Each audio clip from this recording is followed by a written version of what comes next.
네, 서울 강동구 을 출신 더불어민주당 이혜식입니다. 지사님, 더불어민주당 대통령 후보로 되신 것을 진심으로 축하드립니다. 그리고 코로나19 대응 등 민생 현안을 꼼꼼하게 챙겨주고 계시는 우리 경기도 공직자 여러분께 감사의 말씀을 드리면서 질의를 시작하도록 하겠습니다. 대장동 개발과 관련해서 질의하겠습니다. PPT 올려주시고요. 제가 보기에 대장동 개발의 핵심은 결합 개발에 있다고 생각합니다. 대장지구에서는 택지 개발을 하고 대장지구에서 10km 떨어진 이 지도에서 나옵니다만 오른쪽 상단에 신흥동 구시가지에 공원을 조성하는 것이 17,000평 정도. 당시 시장께서는 세금 한 푼 안 들이고 하겠다 이렇게 얘기를 했습니다. 그 다음 PPT 보여주세요. 2012년 6월 27일 날 취임 2주년 기자회견입니다. 결합 개발을 시행하고 그리고 시민 세금 부담이 전혀 없이 공원화한다. 이게 핵심인 것 같습니다. 네. 그때 당시는 이 성남시의회 한나라당 다수 의석이었고 공공개발을 줄기차게 반대하던 때였기 때문에 이게 공공개발로 갈지 아니면 민관 합작으로 갈지 잘 몰랐던 시기인데 이때에도 줄기차게 그러니까 대장지구에서 공익을 환수를 해가지고 그 재원으로 공원 개발을 하겠다 이렇게 생각하고 있었다는 뜻이죠. 그 본시가지는 평지 공원이 하나도 없어서 50만이 거주하는데도 불구하고 이게 10년 이상 그 당시 기준으로 10년 이상 1공단이라고 하는 가장 비싼 그 시내 요충지인데 거기를 공원으로 만들자는 민원이 있었고 저희 또 공약이기도 하고 김태년 국회의원의 공약이기도 하고 해서 해야 되는데 문제는 이게 재원이 3천억 가까이 들기 때문에 도저히 할 수 없는 상태에서 대장동 개발 이익이 최하 6, 7천억 정도가 예상됐기 때문에 이걸 전부 환수해서 이 공원을 만드는 그런 기획을 하고 있었습니다. 네, 그 다음 PPT 보여주세요. 그래서 사전 이익 확정 방식으로 대장동 공원화하는 재원 2,500 성남 1공단 공원화하는 비용으로 2,561억 원 그리고 임대주택 부지에 1,822억 원 도합 4,383억 원을 사전 이익 확정 방식으로 환수를 했고 그리고 2017년 3월 달 부동산 값이 들썩거리는 그 시점에서 다시 추가로 대장동 지역의 터널 공사 등을 추가 환수했죠.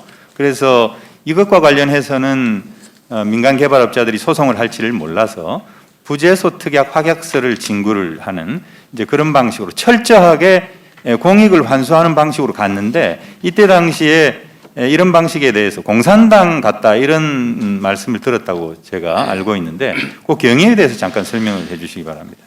이게 원래는 그 100% 개발 이익을 환수할 예정이었고 최대 한 7, 8천억 정도 이렇게 예상이 됐는데 그 당시 새누리당 현재 국민의힘 시의회가 당론으로 이걸 민간 개발을 허용해라, 이제 공공 개발을 반대한다라고 해서 지방채 발행을 부결하고 뭐 공사 설립도 방해하고 당시에 시장 선거를 준비했던 신영수 국회의원 또 이분까지도 민간 개발을 계속 요구하고 있는 상황이어서 결국은 민관 합동 개발 외에는 방법이 없었습니다.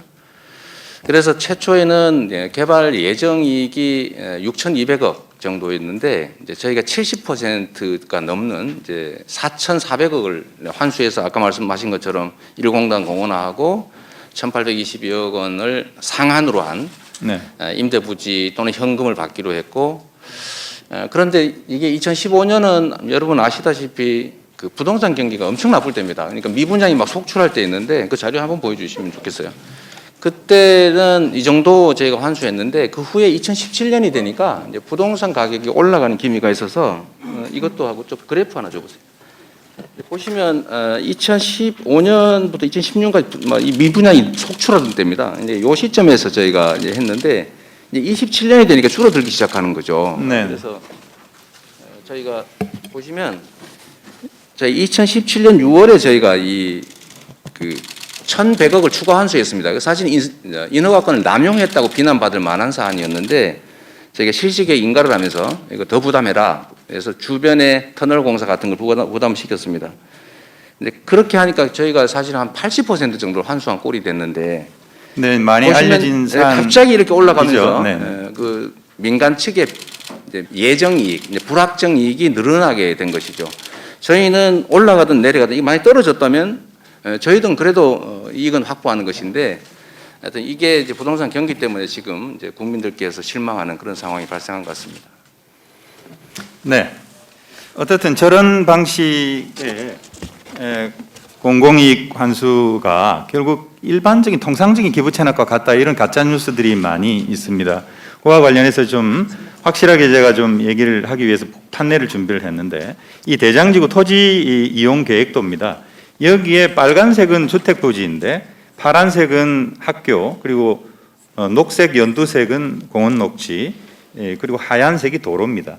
이런 기부 체납 비용이 PPT 보시면은 53.6%에 이릅니다. 그래서 이런 통상적인 기부 체납 외에도 충분한 5,503억에 달하는 그런 공익을 환수했다 이렇게 평가할 수 있는 것이죠. 정확하게 더 추가의 말씀을 좀 드리면 통상적으로 도시 개발을 할 때 이제 기부 체납되는 공원, 도로 이런 것들은 대개 한 48% 정도가 된다고 합니다. 그런데 여기는 53%로 사실은 다른 개발 지역보다 훨씬 이 환수 비율이 높은 거죠. 네. 그런데 우리 지사님께서 시장으로 출마하기 이전에는 민간 개발을 주장했다. 이런 언론 보도가 일부 있었는데 이것에 대해서 좀 해명을 해주시기 바랍니다. 네. 그 당시에 제가 시장 선거를 할 당시는 그 객관적으로는 LH가 이 지역을 공공개발을 공개적으로 그 행정 절차에 의해서 실제 시행하고 있었기 때문에 사실 민간 개발한다고 하는 것은 불가능한 얘기였죠. 그런데 제가 그때 당시에 말씀드린 것은 그때 당시에 LH가 매우 그 횡포를 많이 부리던 때였습니다. 성남시에서 위례 신도시도 그렇고 재개발 문제도 그렇고 그래서 우리 의원님 기억하시겠지만 제가 포크레인 가지고 그 LH 정문을 불법시설물이라고 철거한 그런 일까지 있을 정도 갈등이 심했는데 당시 우리 주민들은 이걸 뺏긴다고 생각하고 있었던 거죠.